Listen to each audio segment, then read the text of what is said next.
Bismillahirrahmanirrahim. Assalamualaikum warahmatullahi wabarakatuh. Kali ini kita akan coba mendemonstrasikan pemrograman aplikasi untuk pembayaran SPP.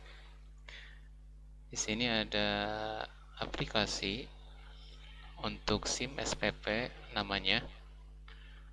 Langkah penggunaan atau cara menjalankan aplikasi ini adalah sebagai berikut. Yang pertama, ini pastikan di masing-masing komputer, mau laptop atau PC, sudah terinstall examnya. Terus selanjutnya kita aktifkan exam control exe-nya, start minimal di Apache dan MySQL. Setelah aktif, aplikasi SIM nanti akan diletakkan di bagian deskripsi untuk bisa mendownloadnya. Di sini ada RAR, tinggal diekstrak here. Ini passwordnya adalah SIM SPP.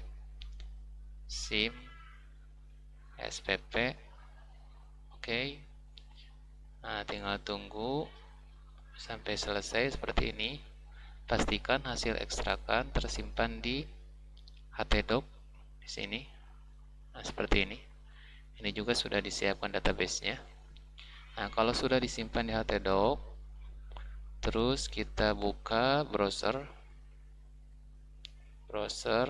tinggal ketikkan localhost, enter.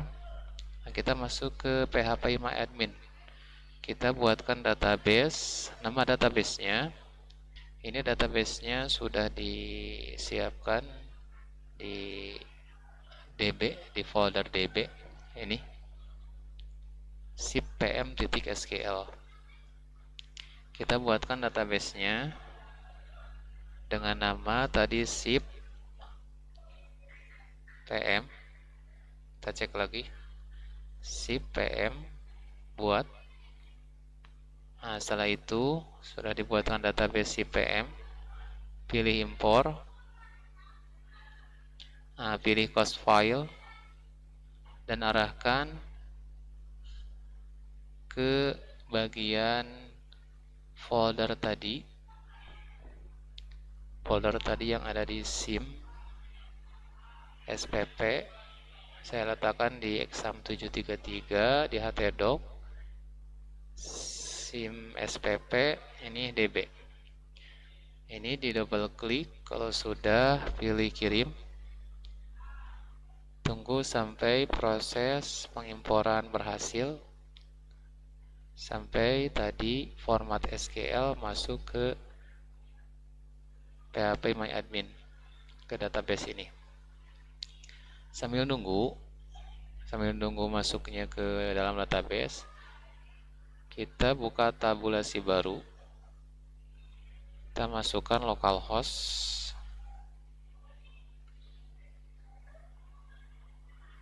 kita cek cara menjalankannya. Ini tinggal di bagian htdoc dan folder ini SIM SPP, kita ketikkan di localhost yang tadi di browser. Ini sambil nunggu. Sudah masuk. Ini database-nya sudah masuk. Kita cek. Ini namanya tadi SIM SPP, enter. Seperti ini. Ini dikeluar dulu karena tadi bekas dibuka. Seperti ini tampilan awalnya. Kita cek ulangi lagi, localhost, nama tadi foldernya adalah SIM SPP, enter. Seperti ini tampilan awalnya. Tampilan awal untuk aplikasi pemrograman web untuk pembayaran SPP seperti ini. Untuk melihat hak akses atau akses yang bisa masuk ke sini, tinggal dilihat aja di database di bagian user. Di sini sudah disiapkan 3 akses, untuk admin, untuk petugas, dan untuk bendahara. Untuk untuk adminnya, aksesnya bisa seluruh form bisa tampil. Adapun untuk petugas, ini untuk transaksi pembayaran antara siswa dengan petugas. Kalau bendahara, ini sifatnya pelaporan saja untuk melihat hasil dari proses transaksi keuangan sekolah. Kita coba buka untuk admin saja, admin@gmail.com. Ini passwordnya, password untuk admin, karena di sini kalau di database menggunakan MD5, jadi katanya menjadi kata teks yang berbasis kode. Untuk admin ini nama passwordnya admin at 123, A-nya huruf besar. Admin at 123, A-nya huruf besar, login. Nah, seperti ini tampilannya untuk ranah admin. Jadi langkah pertama kali yang harus dilakukan adalah kita buatkan dulu untuk pengguna akses. Nah, di sini silakan bisa diganti passwordnya untuk admin, bisa diganti, dan juga bisa ditambahkan untuk admin, bendahara, maupun petugas. Langkah yang kedua harus diisi di bagian pengaturan umum. Nah, di sini ada profil sekolah. Yang profil sekolahnya silakan ini diisi, dipilih mau tingkat SD, SMP, atau SMA, SMK, atau Alia. Terus nama sekolahnya ini ketik manual, silakan.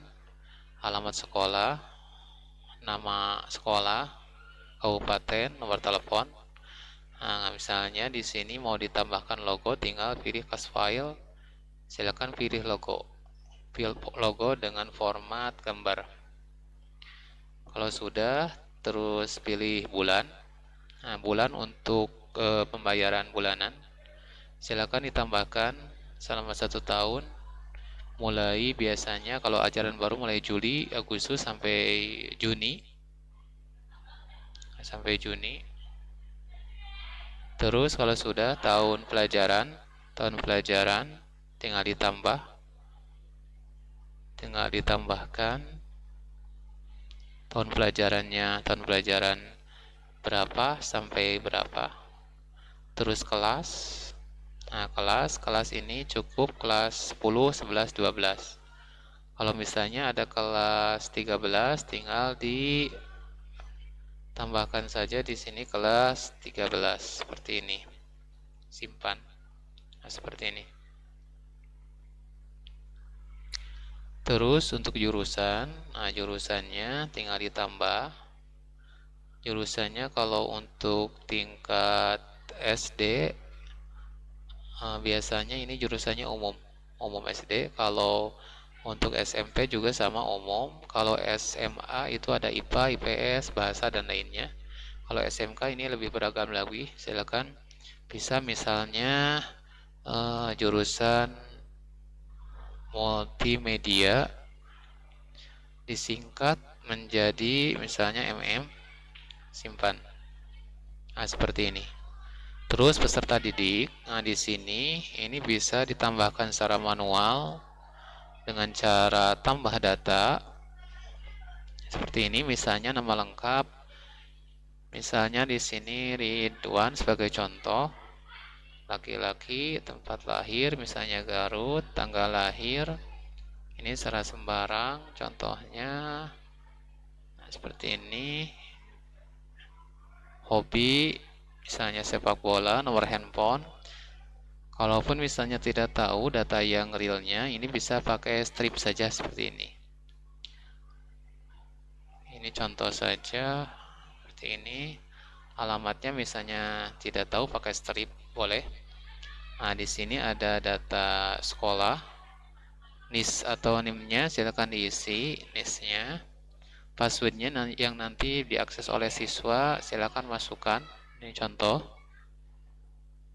misalnya Ini samakan password dengan yang di atas. Ini nisennya.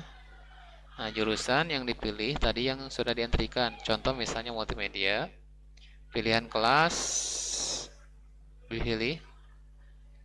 Kalau sudah, ini data keluarga dimasukkan nama ibunya, misalnya contoh nama ayah, nomor handphone, silakan diisi. Ini pastikan status siswanya aktif. Kalau betul bahwa siswa tersebut aktif di sekolah ini. Nah, sudah tinggal pilih fotonya kalau ada. Foto siswa tersebut kalau ada, kalaupun misalnya belum ada, bisa langsung disimpan. Nah, seperti ini sudah masuk. Kalau siswanya banyak, ini bisa menggunakan fasilitas upload siswa. Seperti ini. Jadi langkahnya di-download dulu formatnya. Download seperti ini. Ini sudah di-download, dibuka. Terus tinggal dimasukkan nama siswa, jenis kelamin, dan jangan merubah file, jangan merubah nama-nama yang di atas ini, karena ini nyambungnya dengan database. Ini diisi saja, bisa menggunakan fasilitas copy paste ataupun tidak. Nah, nanti kalau misalnya sudah selesai, tinggal di save. Nah, hasil save-nya nanti bisa dipastekan di text box ini. Kalau sudah, tinggal pilih impor. Nah, itu. Terus kalau sudah, siswa tinggal kelulusan. Nah, di kelulusan ini bisa langsung melakukan proses kelulusan. Misal kalau kelas 12 misalnya sudah lulus, nah seperti ini tinggal dicentang namanya kelas 12, tinggal diklik proses kelulusan. Kalaupun misalnya salah mengklik, bisa dibatalkan lagi. Nah, kalau misalnya kelas 10, ini bisa naik kelas. Nah, di bawahnya ada form kenaikan kelas. Kelas 10 ini ditaikan menjadi kelas 11. Ke kelas 11 seperti ini. Dan jangan lupa ini namanya harus di checklist terlebih dahulu. Nah, itu untuk pengisian data pengaturan umum. Selanjutnya, cara transaksi pembayarannya adalah yang pertama harus disetting dulu pada pengaturan pembayaran. Nah, yang pertama nama pembayarannya silakan tentukan apakah ada bulanan atau tahunan. Ini contoh misalnya namanya infak, terangnya sumbangan infak bulanan. Kalau misalnya ada hal yang lain bisa dipilih tambah data. Silakan misalnya ini contohnya adalah SPP, keterangannya silakan bebas. Terus yang kedua jenis pembayaran. Jenis pembayarannya ini bisa ditambah.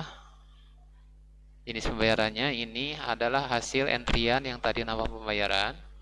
Terus pilih tahun ajaran sekarang. Terus pilih tipenya, bulanan atau bebas. Sifatnya tidak mengikat. Kalau sudah ditentukan, misal tadi ada bulanan, transaksinya seperti ini. Pilih transaksi siswa. Misalnya tahun ajaran 2022-2023, tinggal masukkan NIS. Kalau misalnya NIS atau NIM-nya tidak tahu, tinggal dipilih referensi. Misalnya yang tadi atas nama Ridwan, jurusan multimedia, ini NIS-nya atau NIM-nya, ini copy saja. Kita kembali ke yang tadi. Nah, sini. Ini dipastekan, tinggal cari. Nah, seperti ini muncul data biodatanya. Terus kita misal Ridwan ini membayar SPP. Oh tadi ya, tadi SPP-nya bayarannya berapa? Itu ada di pengaturan. Nah, di pengaturan biasanya itu ada di bagian jenis pembayaran. Ini atur tarif pembayaran. Nah, atur pembayaran ini bisa diatur sesuai jurusan atau semua bisa ditentukan. Misalnya ini mau berdasarkan jurusan pembayarannya. Nah, seperti ini. Tarif bulanannya misalnya 50.000. Nah, ini misalnya untuk kelas 12, jurusannya misalnya multimedia, bulan Juli misalnya 50.000, Agustus 50.000, misalnya dalam 1 tahun tiap bulannya harus memberikan infak sebesar 50.000. Ini contoh saja. Kalau sudah, tinggal disimpan. Nah, kita cek transaksi pembayarannya seperti ini. Klik transaksi siswa. Tadi kita masukkan NIS. Nah, masuk atas nama Ridwan, jurusan multimedia kelas 12. Misalnya Ridwan ini membayar iuran 50.000. 50.000 dibayar misalnya 50.000.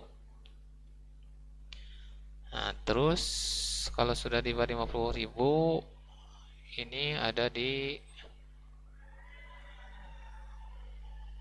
ini kalau dicetak seperti ini posisinya masih dalam keadaan seperti ini. Harus reload dulu. Reload dulu. Kita cek lagi ya, close dulu. Coba refresh dulu. Oh, ini tahun ajaran jadi ada yang salah.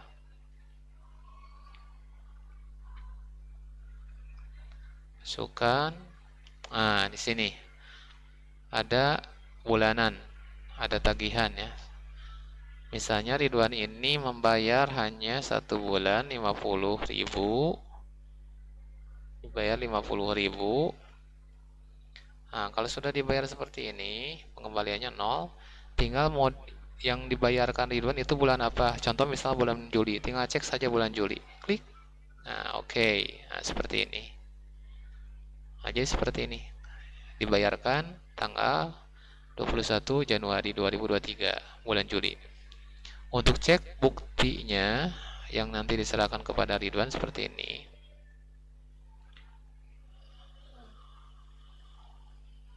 Nah, ini harus di close dulu ya. Harus di refresh dulu. Kita cek buktinya. Oh, ini, ulangi lagi. Ini kalau dibatalkan, misalnya tidak jadi bayar. Kita cek. Nah, kita cek untuk buktinya. Dikeluarkan dulu. Kita coba masuk lagi. Tadi transaksi untuk siswa atas nama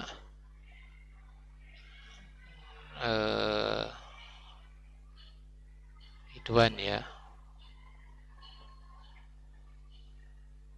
Cari, kita cek, cetak. Nah, ini ada yang salah pelaporannya.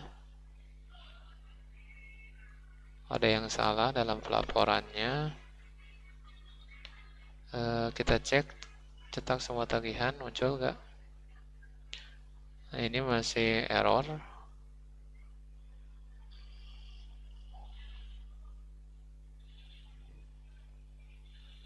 Di sini coba di refresh database-nya. Refresh. Oh, tetap. Yang terpenting nanti kita coba jalankan lagi ya.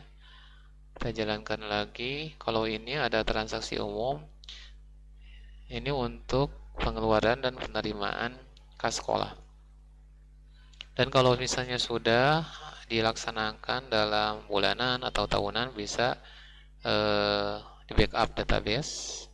Dan ini untuk pelaporan keuangan, laporan per kelas. Nah, itu saja mungkin yang bisa di-sharekan. Nanti untuk bagian cetak bukti pembayaran, ini ada trouble, nanti install diperbaiki lagi. Assalamualaikum warahmatullahi wabarakatuh. Baik, sekarang sudah diperbaiki aplikasinya. Sambungan dengan yang tadi, kita masuk ke bagian login untuk admin. Kita cek di bagian transaksi pembayaran untuk bulanan siswa. Di sini tahun pelajaran 2022-2023. Kita cek yang mau dibayarnya siapa, misalnya atas nama Asep Kurniawan. Ini di copy saja NIM atau NIS-nya. Nah, pastekan di pencarian, cari. Nah, di sini akan muncul di bawahnya daftar tagihan. Nah, ini bulanan. Misal atas nama Asep ini sudah membayarkan bulan September, tinggal klik saja. Anda akan melakukan pembayaran bulan September, oke. Nah, ini sudah dibayarkan. Hasilnya seperti ini kalau sudah dibayar. Kalau misalnya salah mengklik, kita tinggal klik saja ini. Jadi posisinya belum dibayar. Kita cek bukti pembayarannya. Bukti pembayarannya seperti ini. Ini untuk atas nama Asep Kurniawan.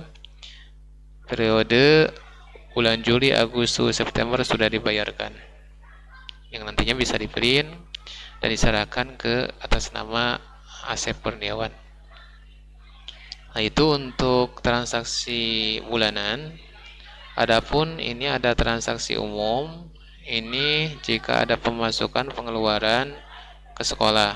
Ini tinggal ditambah saja. Ini bisa secara manual ditambahkannya. Nah, kalau sudah dibuat, ini bisa di backup database secara berkala. Dan untuk menu pelaporannya, ini bisa untuk laporan total keuangan. Nah, bisa misalnya tadi kan sudah ada proses pembayaran, misalnya di bulan Januari tanggal 1 sampai Januari tanggal 31, kita cek filter data, ada ekspor. Ini untuk total keuangan. Total keuangan yang diinput pada transaksi umum tadi. Karena tadi transaksi umum tidak di entry, tidak dimasukkan, maka di sini yang muncul hanya transaksi atas nama Asep Kurniawan. Kalau laporan per kelas, nah ini bisa juga dimunculkan. Tadi kan kelas 12, jurusan RVL. Filter, nah seperti ini laporan per kelasnya. Nah, ini untuk ranah admin atau semua forum muncul di sini. Kalau untuk bagian bendahara, misalnya ini dikeluarkan dulu, tinggal dilihat di database, di bagian usernya, di tabel usernya. Di sini ada user petugas, ada petugas yang tugasnya untuk proses transaksi dengan siswa. Nah, kita cek petugas@gmail.com. Ini petugas@gmail.com. Passwordnya adalah petugas login. Nah, seperti ini. Jadi yang dimunculkan hanya transaksi siswa saja. Nah, seperti ini. Sama dengan tadi prosesnya, sama dengan di admin, transaksi siswa dan hanya pelaporan. Adapun kalau bendahara, ini transaksi siswa bisa langsung transaksi dengan petugas. Kalau bendahara, ini nama usernya bendahara, passwordnya bendahara. Login. Nah, kalau bendahara sama transaksi siswa dan laporan, hanya kalau untuk bendahara sifatnya hanya untuk melihat saja, ya. melihat. Kalau tadi petugas bisa langsung transaksi mengeksekusi jika ada siswa yang mau bayar. Kalau bendahara hanya melihat saja. Contoh misalnya ingin melihat yang accept. Ketika dipastekan ini tahun ajarannya, cari, nah seperti ini. Jadi hanya untuk mencetak bukti pembayaran saja, lihat riwayat saja, tidak bisa melakukan transaksi proses pembayaran SPP. Nah mungkin itu saja aplikasi yang bisa di-share. Mohon maaf apabila hal-hal yang kurang dari aplikasi ini. Terima kasih. Assalamualaikum warahmatullahi wabarakatuh.